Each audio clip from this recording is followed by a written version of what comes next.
ہر قسم کی حمد و ثنا بزرگی کی بریائی اللہ حکم الحاکمین کے لیے ہیں۔ درود و سلام ہو نبی مکرم جناب محمد مصطفیٰ صلی اللہ علیہ وسلم کی ذات اقدس کی گرامی پر۔ واجب الاحترام بھائیوں، اسلامی کتب تاریخ سے یہ بات معلوم ہوتی ہے، ہر نبی اور رسول کے دور میں دو قسم کے لوگ ضرور پائے گے، اجتماعی طور پر، اجمالی طور پر۔ ایک قسم کے وہ لوگ ہوا کرتے ہیں جو رسول پر اترنے والی شریعت اور کتاب کو قبول کرتے اور اس کے مشن کے نفاذ میں اس کا ساتھ دیتے، اور دوسرے وہ لوگ ہوتے ہیں کہ جو ظاہری طور پر یا خفیہ طور پر رسول کی مخالفت کرتے اور سازشیں کرتے کہ رسول کی تعلیمات، اس پر اترنے والی شریعت کو مسخ کیا جائے، اس کو ختم کر دیا جائے، یا کم سے کم اس کو تبدیل کر دیا جائے، یہ اصلی حالت پر باقی نہ رہے۔ یہودیت کیوں ختم ہوئی، کیسے ختم ہوئی، آپ کے سامنے یہاں پڑھ سکتے ہیں۔ عیسائیت کی تعلیمات کیوں تبدیل ہوئی، اس سے توحید کا شرازہ کیسے بکھرا، آج عیسائیت اپنی اصلی حالت پر نہیں ہے۔ اسی بنا پر دین اسلام، نبی علیہ السلام نے جب اللہ کی وحی کی تبلیغ شروع کی تو یہ رکھنا اسلام میں بھی آیا تھا۔ اسلام میں بھی مخالف دشمنوں نے کوشش کی تھی کہ اس کو ختم کر دیا جائے، اس چراغ کو، اس نور کو بجھا دیا جائے، لیکن اللہ تعالیٰ نے بے شمار جگہ پر فرمایا هو الذی ارسل رسولہ بالہدی ودین الحق لیظہرہ علی الدین کلہ، کہ ہم نے رسول کو دین حق دے کر بھیجا ہے۔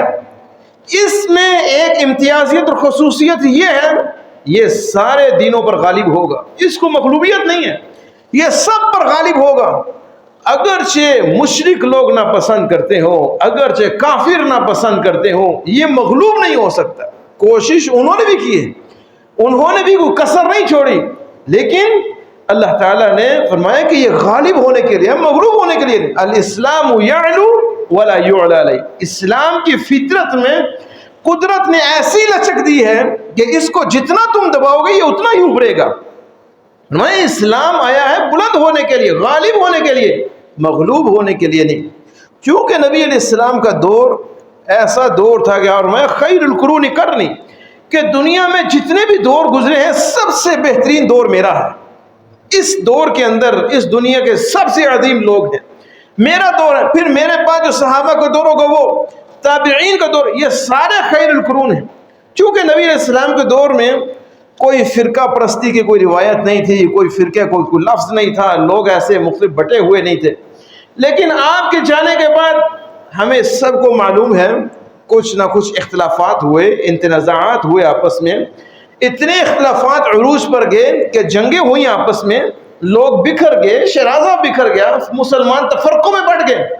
لیکن آپ اس ساری صورتحال کو پڑھتے ہوئے، سنتے ہوئے ایک بات پر ہم متفق ہوتے ہیں کہ نبی علیہ السلام کے اس دنیا سے جانے کے بعد تقریباً 1000 سال تک مسلمان اگرچہ لڑائیوں میں رہے، اگرچہ تفرقہ بازی میں رہے، لیکن اجتماعی طور پر مسلمان اپنے کلچر، اپنی ثقافت، اپنی بود و باش، اپنے رہن سہن سے کم از کم اسلامی طرز عمل سے پہچانے جاتے تھے۔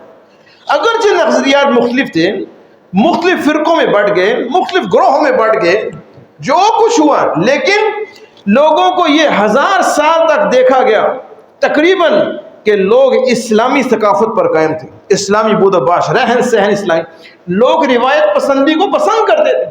مطلب دین پر عمل کرنا 1000 سال تک لوگوں کو بڑا پسند تھا۔ لوگ جو بھی کام کرتے اس میں پہلے علماء سے پوچھتے کتاب اللہ میں اس کا کیا حکم ہے، روایات کو دیکھتے، احادیث کو دیکھتے، اور پھر فقہا کی جو رائے ہوتی تھی، اس رائے کو بھی روایات کہا جاتا تھا، اس کو بھی دیکھتے کہ اس میں فقہا کی کیا رائے۔ کم از کم لوگ اسلامی ثقافت، اسلامی بود و باش، اسلامی طرز زندگی پر زندگی گزار رہے تھے۔ اسی وجہ سے بعض لوگوں نے کتابیں لکھی اس دور کو دیکھ کر کہ یہ امت روایات میں کھو گئی، امت روایات میں کھو گئی۔ یہ پہلا دور ہے، بھائی لوگوں نے کتاب لکھی ہے کیوں لکھی کہ یہ انہوں نے دیکھا لوگوں کو کہ ایک طویل عرصہ ہے لوگ روایات پر دین پر عمل کریں، اور اس میں انہوں نے مخالف میں کتاب لکھی، یہ امت روایات میں کھو گئی۔ اس کے بعد ایک دوسرا دور آتا ہے جس دور میں سامراجی قوتیں ظاہر ہوئیں اور مسلمان کہیں کہیں مغلوب ہونا شروع ہو گئے۔ یہ وہ دور تھا کہ جس میں جدید تحقیقات ہوئیں، انکشافات ہوئے، جدید ریسرچ ہوئی، تحقیق ہوئی، سائنٹسٹ آئے، سائنسدان آئے، ہر سائنسدان اپنے اصول و نظریات رکھتا، ہر صدی میں رکھتا، اگلی صدی میں آنے والا وہ اس سے جدید تر ہوتا، پچھلی صدی کے ختم ہو جاتے، دنیا ترقی کرنے لگی۔ مسلمان اسلام سے ہٹ کر سیکولرزم میں آنے لگے، اسلام کو مشکوک بنانے لگے، اپنے ہی دین کو شک کی نگاہوں سے دیکھنے لگے، اور دیکھتے دیکھتے اتنی ترقی ہو گئی کہ لوگوں نے ہاتھوں سے کام کرنا چھوڑ دیا، مشینوں کی حکومت آ گئی۔ اس دور کو کہا جاتا ہے، اس دور کے بارے میں بھی کتابیں لکھی گئی کہ یہ وہ دور ہے کہ یہ امت درایات میں کھو گئی۔ درایات، جدید انکشافات، جدید ریسرچ، تحقیق، اب روایات سے ہٹ کر امت درایات میں آ گئی ہے۔ اب تیسرا پھر دور شروع ہوا جس دور سے ہم بھی گزر رہے ہیں، جس دور کی بنیاد کچھ عرصہ پہلے رکھی گئی تھی، اس میں ان لوگوں نے ایک گھنونی سازش کی۔ اب اس تیسرے دور کی شروعات ہے، مسلمان کچھ مغلوب ہیں، ان کی تعلیمات کو قدر حد تک مسخ کر دیا گیا، اب سامراجی قوتیں غالب ہیں، مسلمانوں کو ملکوں میں بٹا دیا گیا۔ اب یہ اپنے منصوبوں کی تکمیل کے لیے ضروری ہے کہ کوئی ایسی اصول اور ایسا نظریہ قائم کیا جائے کہ جس سے لوگ تقسیم ہو جائیں، لوگوں کے نظریات تقسیم، لوگوں کے ذہن تقسیم ہو۔ اب انہوں نے دین اور دنیا کو تقسیم کرنا شروع کیا۔ اس کی وضاحت آپ یوں سمجھیں کہ ان کا کہنے کا مطلب یہ تھا کہ دنیاوی معاملات میں دینی لوگوں کا کوئی عمل دخل نہیں ہے، کہ دیندار لوگ جو کرتے ہیں ان کو اپنے مقاصد تک، اپنے اہداف تک چھوڑ دو، اور دنیاوی لوگ جو اپنا کام کریں اس میں دینی لوگوں کا عمل دخل نہیں ہونا چاہیے۔ اور یہ جو اصول اور نظریہ قائم کیا گیا نا کہ دیندار لوگ وہ اپنا کام کریں اس میں دینی لوگوں کو عمل دخل نہیں ہے، دینی لوگ اپنا کام کریں اس میں دنیا دار لوگوں کو عمل دخل نہیں ہے، یہ اللہ کے ساتھ بغاوت ہے۔ یہ اس دنیا کا سب سے بڑا ایسا نظام تھا کہ جو اللہ کے ہاں بغاوت ہے۔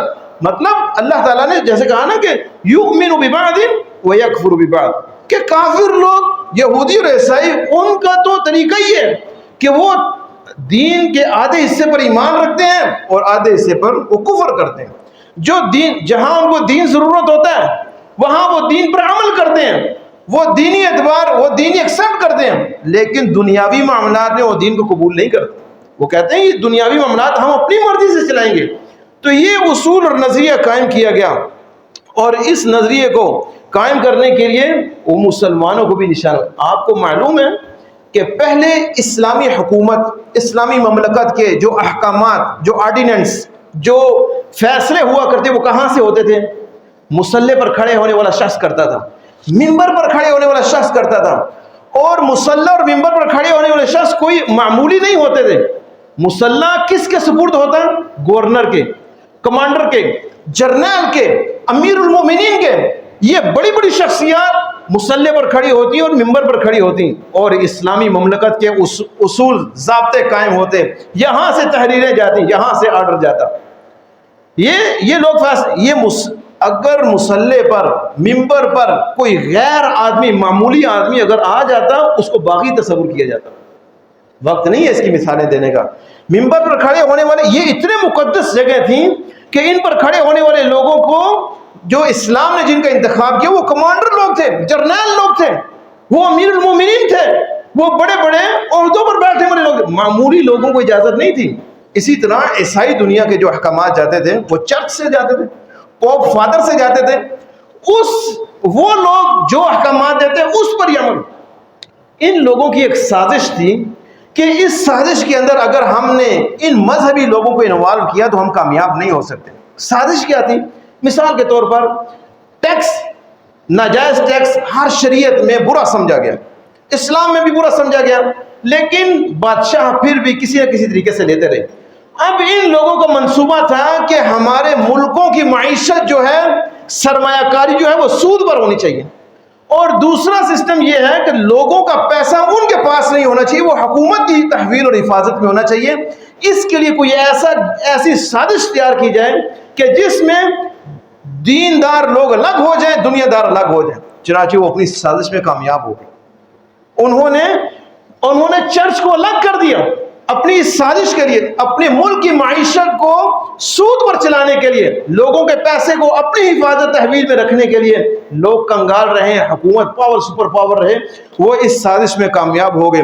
اور سب سے پہلے یہ جو بغاوت ہوئی انگلینڈ میں ہوئی، ان لوگوں نے چرچ کو الگ کیا اور بینک کو الگ کیا۔ نام رکھے گئے church of England, bank of England, کہ چرچ اپنے احوال تک محدود رہے۔ چرچ کا کام ہے کوئی بچہ پیدا ہو اس کو عیسائی بناؤ، کوئی فوت ہو گیا اس کو دفناؤ، کوئی کسی کی شادی اس کا نکاح کراؤ، یہ تمہاری یہ کام ہے، تم یہ کرو۔ تمہارا کام سیاست، حکومت، جنگ و جدل، جرنیل، اس میں تمہارا عمل دخل نہیں ہے۔ اور جو حکومتی سیاسی لوگ ہونے چاہیے، جو کمانڈر جرنیل ہو، ان کا مذہب میں تعلق نہیں ہے، وہ جو مرضی کرے، تم نے اس میں عمل دخل نہیں دینا۔ یہ سب سے پہلی بغاوت ہوئی تھی، اور یہ بغاوت کے اثرات مسلمانوں میں پھینکے گئے۔ انہوں نے آج دیکھیے مسلمانوں کے حالات، کہ مولوی مسجد میں ہیں، امام مسجد میں ہیں، تم اپنے کام سے کام رکھو، اپنی عبادت کرو، لوگوں کو نمازیں پڑھاؤ، عبادت کرواؤ، لوگوں کے نکاح پڑھاؤ، لوگوں کے جنازے پڑھاؤ، اپنی عبادت کے ساتھ تعلق رکھو۔ سیاست میں، حکومت میں جرنیل بننا، کمانڈر بننا اور عسکریت میں آنا، جنگ و جنگ، اس سے تمہارا کوئی لینا دینا نہیں ہے۔ اور جو حکومت میں لوگ ہوں گے وہ سیاست کریں گے، وہ حکومت کریں گے، وہ جرنیل بنیں گے، وہ قیادت کریں گے، ان کا دیندار لوگوں میں کوئی عمل دخل نہیں ہے۔ دونوں کو الگ الگ جدا جدا کر دیا، اور یہ اس مشن کے اندر وہ کامیاب ہو۔ یہاں سے انہوں نے یہ بنیاد رکھی، اور پھر اس کی کامیابی کے لیے اس سے بھی گھنونی سازش انہوں نے کی۔ وہ کیا؟ لوگوں کے ذہنوں کو تقسیم کیا۔ انہوں نے کہا کہ یہ دور ایسا چل رہا ہے کہ اس دور میں ہر شخص دو ذہن رکھتا ہے، یا سیکولرزم ہوگا یا پھر ریلیجن ہوگا۔ مطلب ایک انسان، آپ ہیں، میں ہوں، میرے اندر یا صلاحیات ہیں مذہبی صلاحیات ہیں، یا میرے اندر صلاحیات ہیں سیکولرزم کی، دنیا داری کی، میرے اندر صلاحیات ہیں حکومت کی، سیاست کی، میں اس طرف آنا چاہتا ہوں۔ اور پھر انہوں نے جب یہ تقسیم کی تو اس تقسیم میں انہوں نے مثالیں دی، لوگوں کو سمجھایا، لوگ مان بھی گئے۔ انہوں نے کہا دیکھو عیسیٰ علیہ السلام ہے، گوتم بدھ ہے جس کی لوگ مطلب پوجا کرتے ہیں، انہوں نے کہا دیکھو یہ دنیا کے بڑے عظیم لوگ ہیں، انہوں نے یک طرفہ خدمت کی ہے۔ عیسیٰ کو دیکھو، گوتم بدھ کو دیکھو، ان کے نام مذہبی خدمت میں ہیں، انہوں نے نہ کبھی سیاست کی، نہ انہوں نے ملک چلائے، نہ انہوں نے جنگ و جدل کی، نہ انہوں نے لوگوں سے لڑائیاں کی، صرف مذہب۔ اور دوسری طرف انہوں نے مثالیں دی، دیکھو سکندر اعظم کو، دیکھو ہٹلر کو، ان لوگوں کا مذہب میں کوئی خدمت نہیں ہے، لیکن انہوں نے انقلاب برپا کیا، انہوں نے جنگ و جدل کی، انہوں نے سیاست کی، حکومت کی۔ اس لیے انہوں نے یہ نظریہ پیش کیا کہ لوگوں کو تقسیم ہو جانا چاہیے، مذہبی لوگ اپنا اللہ اللہ کرتے رہیں اور دنیا دار لوگ اپنی سیاست اپنی طریقے سے چلاتے رہیں۔ یہ اللہ کے ساتھ سب سے بڑی بغاوت تھی جو ان لوگوں نے کی، اور اس میں وہ کامیاب ہو گئے اور ہم بھی اس سازش میں کا حصہ بن گئے۔ اس کا اصل مقصد کیا تھا؟ اس ساری جد و جہد، یہ جو میں نے اختصار سے تمہید بتائی، اس کا کیا مقصد تھا؟ اس کا مقصد واحد یہ تھا کہ اگر یہودیت اپنی اصل پر قائم نہیں رہی، عیسائیت اپنی اصل پر قائم نہیں رہی، تو اسلام بھی اپنی اصل پر قائم نہیں رہنا چاہیے۔ اس ساری سازش کی، یہ گھنونی منصوبے کے سب سازش کے جتنے منصوبے بنے، اس کا مقصد یہ تھا کہ اسلام بھی اپنی اصلی حالت پر نہیں رہنا چاہیے۔ لیکن جیسے میں نے آپ کو پہلے بتا دیا کہ اللہ نے اس اسلام کو غالب ہونے کے لیے بھیجا ہے، مغلوب ہونے کے لیے نہیں۔ ان کو سمجھ آ گئی کہ اس اسلام کو ہم ختم نہیں کر سکتے۔ اب یہ اسلام جس طرح جڑیں پکڑ چکا ہے، اس کی اصل کو بھی تباہ نہیں کر سکتے ہم۔ اب اگلا جو انہوں نے منصوبہ بنایا وہ یہ تھا کہ اگر اسلام کو ہم مغلوب نہیں کر سکتے تو کم از کم اہل اسلام مسلمانوں کے لیے کچھ ایسا کیا جائے کہ جس سے ان کے درمیان اسلام مکمل نہیں ہونا چاہیے۔ پتہ چلے کہ یہ لوگ اسلام ظاہری کہتے ہیں مسلمان ہیں، لیکن ان کی تہذیب سے، ان کے کلچر سے، ان کے ثقافت سے پتہ چلے کہ یہ مسلمان نہیں ہے، یہ کسی اور ہی پر ہے۔ ظاہراً مسلمان ہو، باطناً مسلمان۔ اب اس کے لیے انہوں نے بڑی تحریکیں چلائیں، بہت زیادہ تحریکیں چلائیں، جس کے تفصیل کا مطلب وقت نہیں ہے۔ اور اس میں سب سے پہلے انہوں نے کہا کہ ان کے دین کے کلچر کو، اصول و نظریات کو ان کی نظروں میں معیوب بناؤ، ان کی نظروں میں معیوب بناؤ کہ یہ دیکھیں کہ ہمارا دین کتنا، یہ پرانے زمانے کی باتیں ہیں، اس طرح کی باتیں ان کو کرو کہ یہ اپنے دین کو اپنی نگاہوں میں پھینک دیں۔ ان کی داڑھیوں پر اعتراض کرو، ان کی پگڑی پر اعتراض کرو، ان کی زلفوں پر اعتراض کرو، ان کے ٹخنے جو ننگے ہوتے ہیں اس پر اعتراض کرو۔ یہ کیسا کلچر ہے، یہ کیسا طریقہ ہے؟ یہ جو برقع اور چادر لیتی ہیں اس پر اعتراض کرو، ان کو بتاؤ کہ یہ آج کے دور کی ضرورت نہیں ہے، یہ پرانے وقت میں جب مسلمان کافر اکٹھے رہتے تھے اس وقت ان دونوں میں فرق کرنے کے لیے داڑیاں بڑھائی جاتی، داڑیوں کو بڑھانے کا حکم دیا گیا، پگڑیاں پہننے کا حکم دیا گیا، ٹخنے ننگے کرو، برقع پہنو، چادر، یہ پرانے دور کی بات ہے۔ اور اگر کوئی ایسا کام کرتا ہے پھر بھی داڑھی رکھتا ہے، پگڑی پہنتا ہے، یہ کام نہیں چھوڑتا، اس کو طعن کرو، اس کو ایسے ایسے القابات پکارو، اس کے بارے میں ایسے ایسے القابات پیش کرو کہ وہ برا محسوس کرے۔ یار میں داڑھی رکھوں گا لوگ کیا کہیں گے، یار میں پگڑی پہنوں گا لوگ کیا کہیں گے، میں ٹخنے سے ننگے کروں گا لوگ کیا کہیں گے، میں برقع پہنوں گی مجھے معاشرے میں کیا کہا جائے گا، یہ پرانے زمانے کا کلچر ابھی تک تمہارے اوپر ہے۔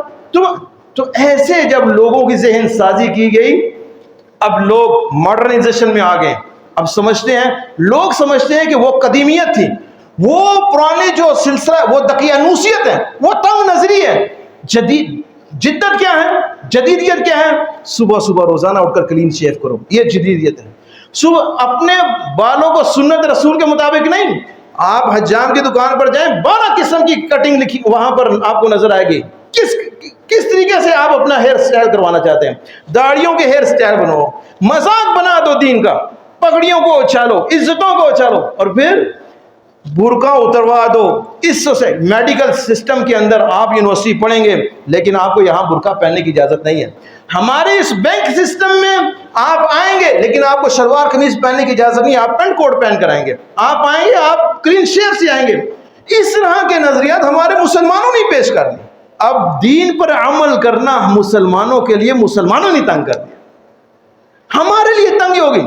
اور پھر اس سے بھی اگلا انہوں نے سٹیپ اٹھایا کہ مسلمانوں کے لباس، اس کو چھینو، لباس کو کم کرو، لباس کو ختم کرو۔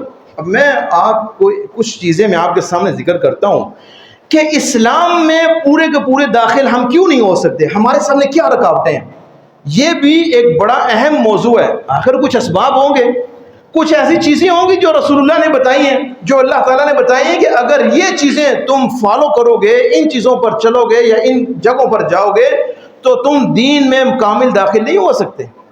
تو سب سے پہلی چیز اللہ تعالیٰ نے بتایا کہ جو تمہیں دین سے روکے گی، دین سے روکے گی کیا، تمہیں دین سے اٹھا کر باہر پھینک دے گی، تمہیں دیندار دکھائے، فرمایا کہ اس نے میرے ساتھ چیلنج کیا، لَآتِيَنَّهُمْ مِنْ بَيْنِ أَيْدِيهِمْ وَمِنْ خَلْفِهِمْ وَعَنْ أَيْمَانِهِمْ وَعَنْ شَمَائِلِهِمْ وَلَا تَجِدُ أَكْثَرَهُمْ شَاكِرِينَ۔ اللہ میرا تجھ سے وعدہ ہے، میں تیرے بندوں کو دائیں طرف سے، بائیں طرف سے، آگے سے، پیچھے سے، ہر طرف سے ان پر حملہ کروں گا، لَأُغْوِيَنَّهُمْ أَجْمَعِينَ، سب کو گمراہ کر کے لے جاؤں گا، سب کو اغوا کر لوں گا، یہ میرا تجھ سے وعدہ ہے۔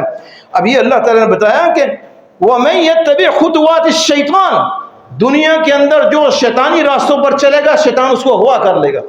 فَإِنَّهُ يَأْمُرُ بِالْفَحْشَاءِ وَالْمُنكَرِ، شیطان کا سب سے پہلا جو حربہ ہوتا ہے، سب سے پہلا جو اس کا حملہ ہوتا ہے لوگوں پر، مسلمانوں پر خاص کر، وہ اللہ تعالیٰ فرماتے ہیں یأمر بالفحشاء، جس کو اپنے شکنجے میں لے لیتا ہے اس میں فحش پیدا کر دیتا ہے، اس کو ننگا کرنا شروع کر دیتا ہے، والمنکر، اور کہتا ہے کہ تیرے سے جو کام ہونے چاہیے وہ منکر ہونے چاہیے، برے کام۔ یہ سب سے پہلا حربہ شیطان کا۔ سب سے پہلے شیطان انسان کو شرک پر نہیں لگاتا، اس کو بدعت پر نہیں لے کے جاتا۔ اللہ فرماتے ہیں سب سے پہلا اس کا حربہ وہ یہ ہوتا ہے کہ وہ اس کو فحاشی کا حکم دیتا ہے، اس کو منکرات کا حکم دیتا ہے، اس کا لباس چھینتا ہے۔ اور اس کی مثال قرآن مجید سورہ انعام میں اللہ تعالیٰ نے پیش کی کہ جب ہم آدم اور حوا کو جنت میں ٹھہرایا تو اس نے دیکھا کہ یہ مجسموں کے اوپر کوئی لباس ہے، ان میں جنتی لباس ہے، تو وہ یہ دیکھنا چاہتا تھا کہ اس لباس کے اندر جو چھپا ہوا بدن ہے وہ کیسا ہے۔ تو اللہ تعالیٰ کہتے ہیں کہ اس نے ان دونوں کو ورغلایا اور ان کا لباس اتروا دیا۔ جب ان کا لباس اترا تو وہ ایک دوسرے کے سامنے برہنہ ہو گئے، تو اللہ تعالیٰ نے ان برہنہ جسموں کو وہاں برداشت نہیں کیا، وہاں سے نکال کر زمین پر پھینک۔ پھر اللہ نے حکم دیا یا بنی آدم لا یفتننکم الشیطان، اے بنی آدم پہلا تذکرہ ہم نے تمہارے سامنے کر دیا کہ شیطان نے تمہارے ماں باپ کا لباس کیسے چھینا، اب ہم تمہیں لباس کی نعمت دے رہے ہیں، لیکن لا یفتننکم الشیطان، دیکھنا کہ دوبارہ شیطان کے چنگل میں مت آ جانا۔ کیوں؟ انہو، یہ جب تمہارا لباس چھینتا ہے نا، انہو یراکم ہو وقبیلہ من حیث لا ترونہم، یہ تمہارے ننگے جسم، تمہارے برہنہ جسم کو یہ اور اس کے قبیلے، اس کے لوگ اس نظر سے، ایسے زاویے سے تمہیں دیکھ کر تمہارا مذاق اڑاتے ہیں کہ تمہاری سوچ ہی نہیں ہے، تم سوچ نہیں سکتے کہ تمہارا یہ مذاق کس طرح سے اڑاتے ہیں، تمہاری یہ تذلیل کس طرح کرتے ہیں، تم سب کو ایک دوسرے کے سامنے ننگا کر کے۔ تو اللہ تعالیٰ فرمایا کہ یہ لباس تمہیں نعمت کے طور پر میں دے رہا ہوں، دیکھنا کہیں دوبارہ تمہارا لباس نہ اتر جائے۔ یہ شیطان کی سب سے پہلی آج بھی حربہ ہے کہ کسی طریقے سے میں اللہ کے ماننے والوں کا لباس چھینوں، لباس کم کروں۔ اور دوسرے نمبر پر جو دین میں مکمل داخل ہونے سے ہمیں روکتے ہیں وہ شیطان کے دوست۔ اللہ تعالیٰ نے فرمایا کہ شیطان کے دوست، ایک شیطان ابلیس ہے اور ایک شیطان انسانی شیطان ہے۔ انسانی شیطان کون ہے؟ اللہ فرماتے ہیں والذین کفروا اولیاؤہم الطاغوت، کافر لوگ شیطان کے دوست ہیں، کافر لوگ شیطان کے دوست ہیں۔ اللہ مسلمانوں کو اندھیریوں سے نکال کر، جہالت سے نکال کر اسلام کی روشنی میں لاتا ہے، لیکن یہ کافر شیطان کے دوست والذین کفروا، یہ اولیاءہم الشیطان، یہ یخرجونہم من النور الی الظلمات، یہ لوگوں کو اسلام کی روشنی سے نکال کر دوبارہ جاہلیت کے اندھیرے میں لے کر جاتے ہیں۔ تو اللہ فرماتے ہیں کہ دوسرے نمبر پر جو لوگ تمہیں دین میں داخل ہونے سے روکیں گے وہ شیطان کے حواریین ہیں، اور شیطان کے حواریین وہ شیطان کے مشن کی تکمیل میں اتنا آگے نکل جائیں گے کہ وہ تمہارے ساتھ لڑنے کے لیے تیار ہو جائیں۔ جب وہ تمہارے ساتھ لڑیں فقاتلوا اولیاء الشیطان، تو شیطانوں کے سرگنوں سے وہ تم ان سے لڑو، ان سے لڑائی کرو، اور فرمایا کہ تم لڑو گے تو تم جہاد فی سبیل اللہ میں ہوگے، اور اللہ نے فرمایا کہ وہ لڑیں گے تو ان لوگوں کا شمار یقاتلون فی سبیل الطاغوت، وہ شیطان کے راستے میں ہوں گے۔ تمہاری آپس کی نظریاتی جنگ ہوگی، ثقافتی جنگ ہوگی، کلچر کی جنگ ہوگی، تمہارے آپس میں مذہبی جنگ ہوگی، یہ ہوگی، تمہیں غالب رہنا ہے۔ تم نے اپنا کلچر، اپنی بدوباش، اپنا رہن سہن نہیں چھوڑ، اپنا دین کو نہیں چھوڑنا۔ فرمایا انا جعلنا الشیاطین اولیاء للذین لا یؤمنون، یہ جو کافر لوگ ہیں ان کو ہم نے شیطان کا دوست بنا دیا، حواری بنا دیا، یہ اس کے مشن کی تکمیل کریں گے۔ اور آپ ان کو کافروں کو دیکھیں گے، ان کی ایک صفت ہوگی، وہ کیا؟ وَإِذَا فَعَلُوا فَاحِشَةً، جب آپ ان کو دیکھیں گے یہ سریعام فحاشی، بدکاری، برے کام کرتے ہیں، ننگے بدن پھرتے ہیں، آپ ان کو روکیں گے تو وہ کہیں گے وَجَدْنَا عَلَيْهَا آبَاءَنَا، ہم نے اپنے آباء و اجداد کو ایسے دیکھا، وہ بھی کرتے تھے، وہ غلط تھے۔ ہم نے ان کے آباء و اجداد سے پوچھو گے تو وہ کہیں گے ہم نے اپنے آباء و اجداد کو دیکھا۔ مطلب فرمایا کہ یہ سب سے پہلے تمہارا لباس چھینیں گے۔ اللہ تعالیٰ نے جو قرآن مجید میں آیت نازل کی، میں نے خطبے میں پڑھی، اللہ فرماتے ہیں ان الذین کفروا ویصدون عن سبیل اللہ، کہ وہ لوگ جنہوں نے کفر کیا وہ اللہ کے راستے سے روکیں گے، ينفقون اموالہم، وہ اپنا مال خرچ کریں گے، تمہارے سامنے ڈالر پاؤنڈ پھینکیں گے، تمہارے سامنے کرنسی پھینکیں گے، لوگوں کے سامنے اپنا پیسہ پھینک کر وہ اللہ کے دین سے لوگوں کو روکیں گے۔ فرمایا کہ وہ مال بھی خرچ کریں گے۔ آج دیکھ لیجئے ہم اس کی زد و کوپ میں آ چکے ہیں، یہ بہر سڑکوں چوراہوں پر لگے ہوئے سائن بورڈ جن پر خواتین کی برہنہ تصویریں لگی ہوتی ہیں، ان تصویروں سے لے کر کچن میں استعمال ہونے والی تصویروں تک، گھر کے اندر واش روم میں چیزیں استعمال ہونے والی ان سے لے کر ٹی وی سکرین تک، آپ دیکھیں کہ مسلمانوں نے اپنی بیٹیوں کو کس طرح برہنہ ہو کر ان کی تصویروں کو چھاپ دیا۔ یہ کیوں ہوتا ہے؟ کس وجہ سے ہوتا ہے؟ آپ یوٹیوب کے اندر سراج الحق صاحب کی تقریر تلاش کریں، ان کا بیان تلاش کریں، انہوں نے ایک بیان میں کہا کہ اگر ہم یہ شیمپو کی پڑیا پر، شیمپو کی بوتل پر، کھانے پینے کے سامان پر، واش روم میں استعمال ہونے والی جو چیزیں ہیں ان پر، اور یہ سڑکوں پر لگے ہوئے جو سائن بورڈ ہیں ان پر اگر ہم خواتین کی تصویریں چھاپنا چھوڑ دیں تو جو کفار کی طرف سے ہمیں زکوٰۃ اور امداد آتی ہے وہ آنا بند ہو جائے گی۔ قرضہ نہیں، امداد جو ڈونیشن کفار کرتے ہیں، ان شرائط میں ایک شرط یہ ہے کہ آپ کو ہم یہ امداد، یہ ڈونیشن اس صورت میں دیں گے کہ جب آپ امت مسلمہ کی بیٹی کو اس طرح لوگوں کے گھروں تک اس کو چھاپ کر. فرمایا کہ اگر آج بھی ہم یہ چیزیں، وہ کہتے ہیں کہ اگر آج یہ چیزیں ختم ہو جائیں امداد آنا بند ہو جائے گی. تو اللہ تعالیٰ فرماتے ہیں کہ یہ لوگ اپنا پیسہ خرچ کریں گے، ينفقون اموالهم، اپنا پیسہ خرچ کریں گے، لیصدوا عن سبیل اللہ، تاکہ تمہیں دین پر عمل کرنے سے روکیں، دین پر عمل کرنے سے روکنے سے یہ روکیں گے. دیکھیے نا مسلمانوں کا لباس. اب ایک خاتون ہے، وہ ڈرامہ جب سائن کرے گی تو جب اس کو کپڑے اتارنے کو کہا جائے گا یا چھوٹے کپڑے پہننے کو کہا جائے گا، وہ انکار نہیں کر سکتی. اس نے ڈرامہ سائن کیا، اس نے ڈالر پاؤنڈ لیے، اس نے اپنی فیس لی ہے. اب وہ اپنے جسم کا لباس، لوگوں میں لباس پرچار ہو رہا ہے کہ لباس پہنو. یہ دوپٹہ پہلے 3 پیس بکتے تھے خواتین کے، اب 2 پیس ہیں، صرف شلوار قمیض، دوپٹے کی نام کی چیز ہی نہیں. اور بڑے بڑے برانڈ ہیں جو اس چیز کو فالو کر رہے ہیں، جو اس چیز کو پرچیز کر رہے ہیں اور سیل کر رہے ہیں، لوگوں میں پھیلا رہے ہیں، خواتین خرید رہی ہیں. اور پھر اس سے بھی آگے قمیض جو ہے وہ شارٹ قمیض آ گئی ہے، نیچے ٹائٹنس آ گئی ہے، جینز آ گئی ہے. مردوں کے مطلب لباس چھین لیے گئے. یہ جو لباس چھیننے کا، لباس کم کرنے کا جو سلسلہ اور عمل ہے نا، اللہ تعالیٰ فرماتی ہے شیطانی عمل. اور یہ یہود و نصارى اور کفار اس کے جو حواری ہیں، ان سب کا پلان یہ ہے مسلمانوں کے جسموں سے لباس اتارو، جو نعمت اللہ نے ان کو دی ہے اس کو اتارو. تیسرے نمبر پر جو چیز ہمیں دین پر عمل پیرا ہونے سے روکتی ہے، اسلام میں مکمل داخلے سے روکتی ہے، وہ ہے رسول کی مخالفت. اللہ تعالیٰ فرماتے ہیں وَمَن يُشَاقِقِ الرَّسُولَ مِن بَعْدِ مَا تَبَيَّنَ لَهُ الْهُدَى وَيَتَّبِعْ غَيْرَ سَبِيلِ الْمُؤْمِنِينَ. ہدایت آنے کے بعد، اسلام آنے کے بعد، قرآن و حدیث کی موجودگی کے بعد بھی جو شخص رسول کی مخالفت کرتا ہے، وہ کہتا ہے کہ میں ایسے نہیں کر سکتا. اچھا، رسول کی مخالفت کی 3-4 صورتیں لکھی ہیں علماء نے. تو اللہ تعالیٰ فرماتے ہیں کہ جو شخص رسول اللہ کی باتوں کو چھوڑ دیتا ہے اور وہ کسی اور چیز پر عمل کرتا ہے، وَيَتَّبِعْ غَيْرَ سَبِيلِ الْمُؤْمِنِينَ، مسلمانوں کے راستے کے علاوہ کسی اور شریعت کی، کسی اور مذہب کی پیروی کرتا ہے، نُوَلِّهِ مَا تَوَلَّى، تو ہم بھی اس کو اسی طرف پھیر دیں گے، اسی طرف پھینک دیں گے جس کی طرف وہ پھرنا چاہتا ہے. نُوَلِّهِ مَا تَوَلَّى وَنُصْلِهِ جَهَنَّمَ، ٹھکانہ اس کا جہنم ہوگا، اس لیے کہ اس نے ہمارے رسول کی سنتوں کو چھوڑ دیا. وہ سات مسیر اور برا ٹھکانہ ہے. تو رسول اللہ کی مخالفت کا جو پہلی چیز لکھی گئی ہے کہ علماء لکھتے ہیں کہ غفلت اور جہالت، کہ غفلت، کہ انسان غافل ہے، انسان جاہل ہے، غافل ہے، دنیا کمانے میں اتنا مگن ہے. اللہ فرماتے ہیں ذَلِكَ بِأَنَّهُ مُسْتَحَبُّ الْحَيَاةَ الدُّنْيَا عَلَى الْآخِرَةِ، دنیا کمانے میں، دنیا کو جیتنے میں، دنیا میں آگے نکلنے میں اتنا مگن ہے کہ دین سے غافل ہے. دین کبھی سیکھا ہی نہیں، کبھی سنا ہی نہیں، آخرت پر ترجیح دے دیا دین کو. اور فرمایا وَإِنَّ كَثِيرًا مِنَ النَّاسِ عَنْ آيَاتِنَا الْغَافِلُونَ، اکثر لوگ جو دنیا کے اندر، دنیا کی کشمکش میں، دنیا کو جیتنے میں لگے ہوئے ہیں، وہ ہماری آیتوں سے غافل ہیں. غفلت اور جہالت یہ سب سے بڑا سبب ہے دین کی دوری سے. ہمارے اکثر لوگ دین سے دور ہیں. کیوں؟ آپ 99% لوگ اس دور میں آپ ان سے کہیں کہ قرآن مجید کا ترجمہ بتائیں، ترجمہ تو دور کی بات، قرآن مجید کو جن اصول و قواعد کے ذریعے پڑھنا چاہیے اس طرح وہ لوگ پڑھ بھی نہیں سکتے. ہم اتنے دور ہیں دین سے. کیوں؟ غفلت ہے. ہم زندگی دنیا کی دوڑ میں لگے ہوئے ہیں، دنیا کمانی ہے، دنیا جیتنی ہے.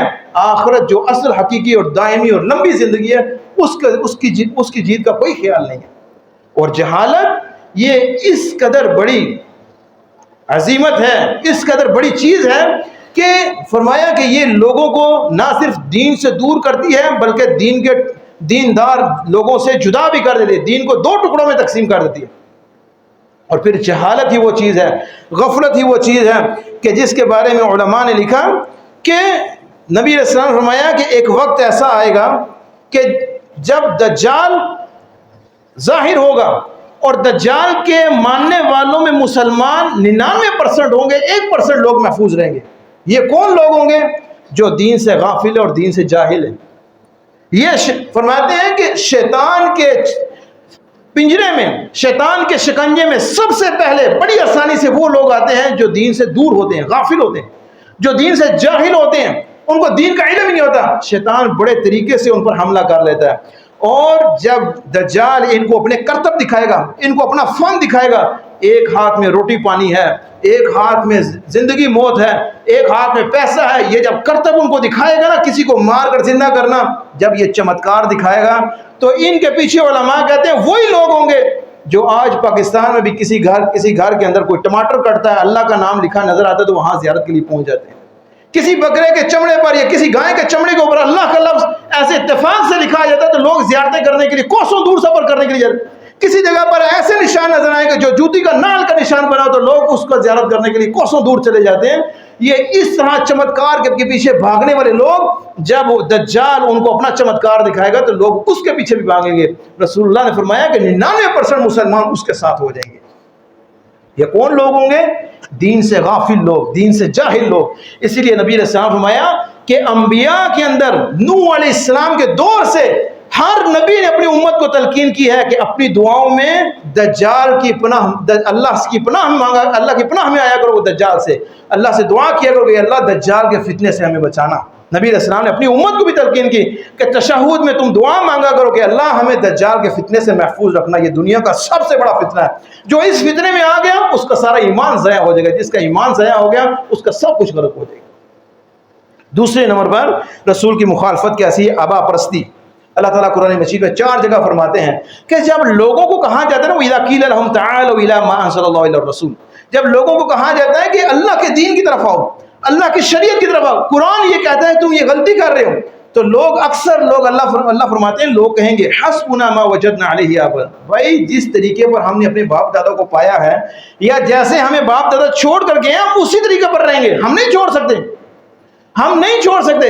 اللہ تعالیٰ نے 3 جوابات مزید نقل کیے ہیں کہ وہ لوگ یہ کہیں گے کہ کیا جو اللہ ہماری طرف نازل کر رہا ہے ہم نؤمن بما انزل علینا ویکفرون بما وراء، یہ اللہ نے جو شریعت نازل کی ہے ٹھیک ہے، رسول سچ فرماتے ہیں، ولی سچ فرماتے ہوں گے، لیکن ہمارے باپ دادا بھی تو غلط نہیں تھے، ہمارے باپ دادا نے ایسے ہی کیا. نؤمن بما انزل علینا، ہم ان چیزوں کو مان لیں، ویکفرون بما وراء، اور جو پچھلے والی جو ہمارے خاندان ہمارا حسب نسب بڑے بزرگ کرتے ہیں ان کو چھوڑ دیں، ان کو چھوڑ دیں. اللہ تعالیٰ فرماتے ہیں ان لوگوں کو جواب دینا اولو کان الشیطان یدعوہم الی عذاب السعیر، کہ اگر شیطان نے تمہارے آباء و اجداد کو گمراہ کیا ہوا تھا اور جہنم کی طرف لے کر جا رہا تھا تو تم بھی جہنم کی طرف جانا چاہتے ہو. اولو کان آباؤہم لا یعقلون شیئا ولا یہتدون، اگر تمہارے آباء و اجداد بے عقل تھے، دین پر عمل پیرا نہیں تھے، دین نہیں سیکھا، دین کا پتہ نہیں تھا، تو تم بھی بے عقل اور جاہل ہو، اسی طرح مرنا چاہتے ہو. تو آبا پرستی، دین کے والدین کو، بزرگوں کو، اپنے خاندان والوں کو نسل در نسل پیڑھی در پیڑھی جو روایات چلی آ رہی ہیں اس کا انکار، اس کو اثبات رکھا جاتا ہے کہ یہ درست ہیں، شریعت کا انکار کر دیا جاتا ہے، لہٰذا ہم شریعت سے دور ہو جاتے ہیں. اور تیسری چیز ہے تقلید، شخصیت پرستی. دینی معاملے میں شخصیت پرستی، یہ انسان کو دین پر عمل پیرا نہیں ہونے دیتے. شخصیت پرستی کے کیا نقصانات ہیں میں نے ایک مستقل جمعہ بھی پڑھایا تھا، لیکن دین میں شخصیت پرستی کے بہت زیادہ نقصان ہیں. اتنے زیادہ نقصان ہیں جیسے میں آپ کے سامنے مثالیں رکھتا ہوں کہ ایک وقت تھا بغداد اور عراق جب یہ علم کا سمندر ہوا کرتا تھا تو وہاں پر 2 امام تھے. ایک امام شافعی تھے جو زیادہ تر حدیث نبوی کا کام کرتے تھے، اس کو بیان کرتے تھے، اور ایک امام ابو حنیفہ کے پیروکار امام ابو محمد اور امام یوسف تھے جن کو احناف فقہا کہا جاتا ہے. یہ تھے.